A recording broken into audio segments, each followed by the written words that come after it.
To graph this equation, let's first compare it with the slope-intercept form. In the slope-intercept form, m in front of x represents the slope, and b represents the y-intercept.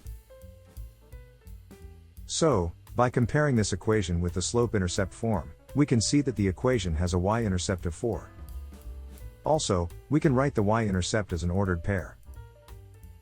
So, let's plot the y-intercept in a coordinate system. Also, the equation has a slope of -1. And we can rewrite this as a fraction.